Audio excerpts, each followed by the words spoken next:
الحمدللہ ہماری جماعت میں 4 ایسی خواتین ہیں جن کا معمول ہے روزانہ ایک قرآن مجید پڑھنے کا، ڈیلی ایک قرآن مجید پڑھتی ہیں۔ ان میں 2-3 تو ذرا 45-50 کی عمر کی ہیں، بڑی عمر کی عورتیں ہیں، مگر ایک ان میں سے بہت ینگ لڑکی ہے، آسٹریلیا کی رہنے والی ہے اور اس کی عمر اس وقت 32 سال ہے۔ جب اس نے ایک قرآن مجید پڑھنے کا معمول بنایا تو اس کی عمر 28 سال تھی اور اس کو کینسر ڈائگنوز ہو گیا۔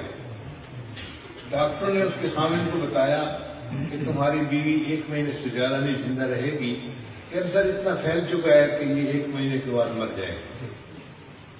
تو جب بیوی کو پتہ چلا تو اس نے قرآن مجید پڑھنا شروع کر دیا کہ یہ نسخہ شفا ہے، اللہ اس کی وجہ سے مجھے شفا دیں گے۔ وہ روز ایک قرآن مجید پڑھتی۔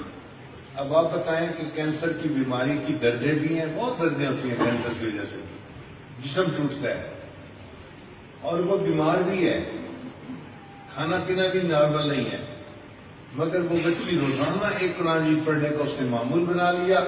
ڈاکٹر نے کہا تھا سال بعد فوت ہو جائے گی، آج اس کو 5 سال گزر چکے، روزانہ ایک قرآن مجید پڑھتی ہے، اللہ نے اس کو صحت عطا کی۔